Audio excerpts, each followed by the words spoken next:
Bom dia, primeiro ano, tudo bem? Poxa, estranho a gente se ver desse jeito, né? Gosto muito mais de pegar uma hora de estrada e até Conchas do que filmar por uma câmera na sala da minha casa. Mas, infelizmente, em tempos de coronavírus, é assim que a gente vai ter que se ver. Pessoal, a gente não vai parar o conteúdo, então a gente vai continuar bem ali de onde a gente parou e vamos continuar as nossas aulas. Eu só queria falar para vocês, né, que eu fiz um vídeo a respeito do Covid-19. É o primeiro vídeo do canal. Acharia interessante vocês assistirem, porque é um assunto que está bastante na mídia e é bom a gente ter algumas informações sobre ele. Mas voltando à nossa aula, hoje a gente vai falar um pouquinho a respeito de protozoários 2. Lembra, semana retrasada nós tivemos protozoários 1. A gente falou do mal de Chagas, falamos a respeito, ó, a memória falhando, falamos da amebíase, da giardíase, da leishmaniose e da tricomoníase. Hoje a gente vai falar a respeito da malária e da toxoplasmose. Eu acho que a gente até já tinha começado um pouquinho a falar de malária, né? Então a malária, ela é uma doença que ela é considerada endêmica tanto da região amazônica aqui no Brasil, como lá da África. Gente, e essa doença, ela é causada por um protozoário esporozoário, ou seja, que não possui forma de locomoção, chamado Plasmodium. E a gente, quando fez a tabelinha lá, pôs Plasmodium SP, né? Só uma coisa que as outras salas já brigaram comigo, né, de outras escolas, que diz que eu nunca saio da frente da lousa para vocês poderem copiar. Então, quem gosta de copiar antes da aula, aproveita, dá um pause no vídeo e copia agora. Quem prefere copiar no final, eu juro que eu vou tentar lembrar de fazer isso de novo no final do vídeo, tá bom? Gente, e aí nós precisamos saber que agora não vale mais o SP, a gente vai abrir os 3 plasmódios. Então existem 3 espécies desse protozoário que causam a mesma doença na gente, com uma pequena diferença. O Plasmodium vivax, o falciparum e o malária. Gente, o Plasmodium vivax causa febre chamada de terçã benigna, que é uma febre que aparece a cada 3 dias, por isso terçã, e não costuma levar as pessoas à morte. Tá? Ela tem cura, por isso é chamada de benigna. Esse aqui é o Plasmodium mais comum aqui no Brasil. O Plasmodium falciparum, que é o Plasmodium mais comum lá da África, ele já é um pouquinho mais complicado. Ele também causa a febre terçã, então também é a cada 3 dias, porém ela é maligna. Claro que existem pessoas que se curam, mas a taxa de letalidade dele é muito alta. E existe o Plasmodium malariae, que causa febre quartã, que então é o mais tranquilo, febre de 4 em 4 dias. Gente, e quem transmite a doença? As fêmeas do gênero Anopheles, conhecidas popularmente como mosquito prego. Esse nome vem da posição em que o mosquito adquire na hora que senta na pele para picar a pessoa, certo? Como que eu adquiro então? Através da picada do Anopheles ou mosquito prego contaminado. Gente, e aí, vamos supor que eu fui picada e tô com o Plasmodium no meu corpo. Qual é o ciclo de vida dele? O que ele vai fazer dentro do meu organismo?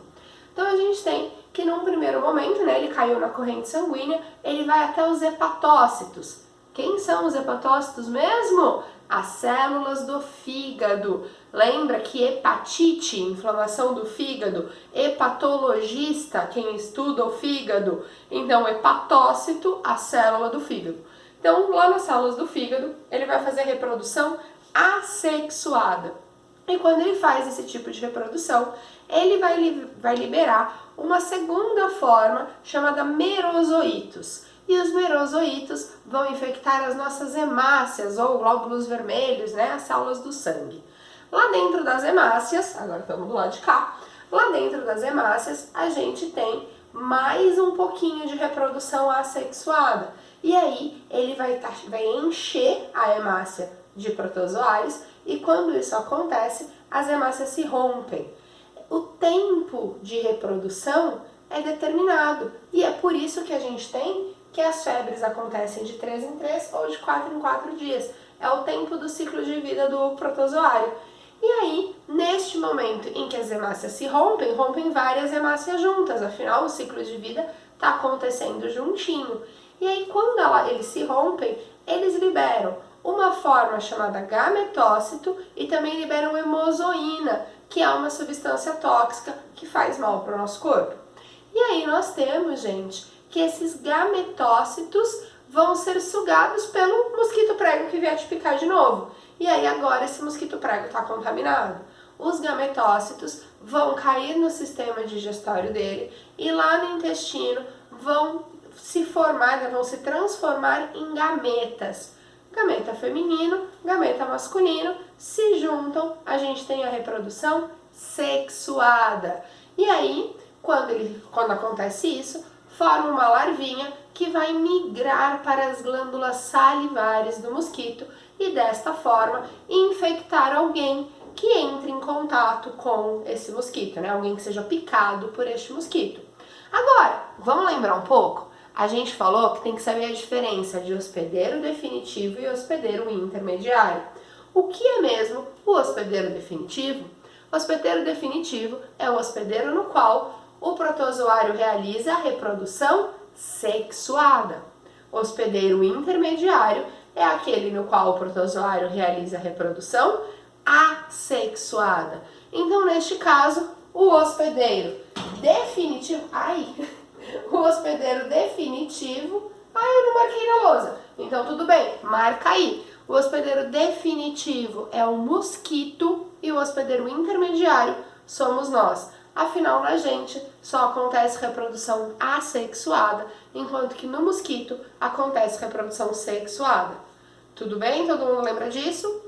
Gente, e precisamos saber também a profilaxia. Então lembra o que é profilaxia? Forma de prevenir. Como que eu posso prevenir a doença? Então eu preciso não ter contato com o vetor. E aí a gente tem todas as formas de se livrar de um mosquito. Tela na janela, mosquiteiro em cima da cama, raquete elétrica, repelente. Tudo isso é considerado forma de se evitar o vetor. E tratamento dos doentes. Afinal, se eu trato os doentes, eles não vão ter gametócitos para ser sugados por outros mosquitos pregos. Tudo bem? Pessoal, ainda falta a gente falar mais coisa, tá? Mas quem quer copiar esta lousa está aqui. Não esquece de acrescentar aqui, ó, entre o ciclo de vida e a profilaxia, hospedeiro definitivo, o mosquito, e hospedeiro intermediário, o homem. Sem problemas? Dá um pause no vídeo se precisar de mais tempo para copiar. E vamos falar agora de toxoplasmose. Olha a gambiarra para fazer as coisas, porque a pessoa não tem uma lousa grande. Gente, dá para ver assim? Melhor arrumar um pouquinho. A toxoplasmose, ela é uma doença causada por um protozoário também esporozoário, chamado Toxoplasma gondii. Deixa eu pegar no pé de vocês, lembra? Ó, aqui também, todo nome científico, primeira palavra com letra maiúscula, segunda com letra minúscula e ambos sublinhados. Ó, os plasmódios a mesma coisa, o Anopheles também, tá? Então, nome científico sempre seguindo a regrinha. Gente, e como que eu me contamino com toxoplasmose? A toxoplasmose ela é transmitida principalmente aí nas fezes do gato. Então, a maioria das pessoas que se contaminam é por causa das fezes de gato contaminado. Ai, Paula, meu gatinho em casa. Não, gente, o gato tem que estar contaminado. E aí nós temos que também dá para se contaminar a partir de carne de aves, frutas ou verduras que estejam com esses cistos que são eliminados nas fezes, certo? E quando ele cai no meu corpo, o que acontece? Na maioria das pessoas, a doença é assintomática. Então, a maioria das pessoas não vão ter problema nenhum pela toxoplasmose. Ele se insista, pode ser ali no cérebro, pode ser na musculatura, mas ele fica quieto e a gente não tem problema nenhum. Quando você tem uma queda de imunidade, você pode ter convulsão, visão turva por causa da presença desse protozoário. Mas o maior problema está nas gestantes, porque as gestantes, elas passam isso, né, ele consegue passar pela barreira placentária e vai atingir o bebê, e aí ele vai atacar o sistema nervoso da criança. Então as grávidas têm que ter um cuidado maior com a toxoplasmose. Sem problemas até aqui? Gente, infelizmente eu não tenho a terceira lousa. Pronto, já copiou? Ó, momento de dar pausa no vídeo. E aí nós temos, que eu gostaria que vocês dessem uma olhada, na página 328, nós temos a imagem de um paramécio. Se você lembrar um pouquinho, quando a gente fez a nossa tabelinha de protozoários, nós falamos que o paramécio é um protozoário ciliado de vida livre. Não faz mal para ninguém, vive na dele, tranquilo. Habitat dele, água doce. E aí, gente, nós temos várias organelas dele, já que não tem uma doença pra gente falar de ciliado, a gente vai falar das organelas presentes. Abre rapidinho na página 328. Na página 328, desculpa o reflexo, mas para ler eu preciso. Nós temos aí a imagem de um paramécio bem bonitão. E vocês estão vendo 1, 2, 3, 4, 5, 6, 7 organelas apontadas. E eu queria conversar um pouquinho com vocês sobre essas organelas. Vamos começar ali pelo vacúolo contrátil. Gente, já falamos do vacúolo em várias aulas. Qual a função do vacúolo contrátil mesmo, que é sinônimo de vacúolo pulsátil? Isso! Ele expulsa o excesso de água que entra no corpo do protozoário por osmose. Então, como esse protozoário está na água doce, a água é hipotônica em relação à célula dele e ele ganha água por osmose. Se ele ficar só recebendo água, ele vai se encher e vai estourar. Então é necessário que ele possua esse vacúolo, que toda vez que tem muita água dentro da célula, o vacúolo expulsa e fica o tempo todo fazendo assim e expulsando esse excesso de água que está entrando no corpo dele. Gente, temos aí algumas organelas relacionadas à nutrição. Todo mundo achou o citóstoma? O citóstoma fica no sulco oral e é por onde ele vai fazer a ingestão de partículas. Então é como se fosse, não me vai falar que é, a boca dele. Então nós temos que ele é unicelular, não vai ter uma estrutura tão organizada assim, mas é por onde ele faz a ingestão das partículas de alimento. O citóstoma vai dar ali no vacúolo digestório. O que é o vacúolo digestório? Ele se junta com os lisossomos e com isso ele vai ter a liberação de enzimas digestivas para fazer a digestão do que ele acabou de colocar para dentro. Só que toda digestão vai liberar ali os nutrientes que serão absorvidos pela célula e sempre tem restos que devem ser eliminados. Quem faz a eliminação desses restos? O citopígio, que está ali no cantinho, tá vendo em cor-de-rosa escuro? Então nós temos relacionado à alimentação o citóstoma, o vacúolo digestivo e o citopígio. Gente, vocês devem ter reparado que eles têm dois núcleos, macronúcleo e micronúcleo. Macro, o núcleo grandão, micro, o núcleo pequenininho. Para que serve o macronúcleo? O macronúcleo é o responsável pela toda a coordenação da célula, assim como a gente está acostumado a falar que o núcleo faz. Para que serve o micronúcleo? O micronúcleo é o responsável por fazer reprodução sexuada. A gente já vai falar disso um pouquinho melhor. Além disso, vocês devem estar vendo em volta do corpo do protozoário os tricocistos. Gente, para que servem eles? Batem todos para o mesmo lado e faz a movimentação. Tudo bem? Deu para entender todas as organelas? Se não deu, manda mensagem para mim que a gente já tira a dúvida já. Pessoal, e além disso, eu preciso falar para vocês um pouquinho a respeito da reprodução deles. Então, eles fazem reprodução de duas formas, assexuada e sexuada. Assexuada por bipartição. Então, você tem lá o protozoário, ele duplica o que tem dentro dele, cresce a célula e divide e viram duas. Simples. Só que ele também faz conjugação. O que é feito na conjugação?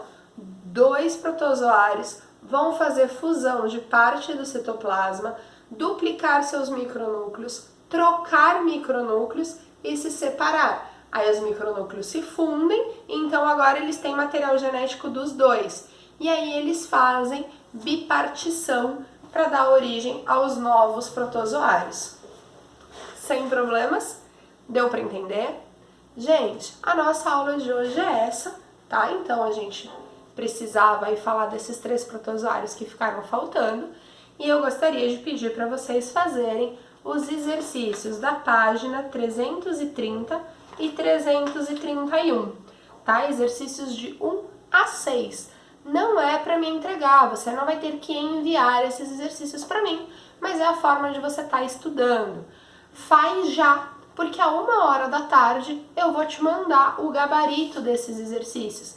À 1 da tarde eu pego o gabarito e passo para minha apostila. Gente, pelo amor de Deus, não faz isso, você não tá de férias, esse é um conteúdo importante, então eu quero que você faça justamente para você ver se você vai ter dúvida durante a execução do exercício, porque às 2 horas nós teremos plantão de dúvidas, então você faz os exercícios agora, à 1h quando eu te mandar o gabarito, você faz a correção e às 2 você já tira dúvida comigo daquilo que você errou. Tudo bem, galera? Então, por favor, não se esqueçam de higienizar muito bem as mãos. Se não precisa sair de casa, não sai, fica preso em casa. Afinal, a gente precisa conter essa pandemia e alimentem-se muito bem. Não é hora das dietas malucas, é hora da gente deixar o nosso sistema imunológico lá em cima para conseguir combater o vírus. Ok? Senti falta de brincar com a minha bolinha de basquete durante a aula. Mas paciência, né? Se tudo der certo, logo a gente tá aí de novo. Eu já vou ter esquecido o nome de todo mundo. Beijo, pessoal. Até semana que vem.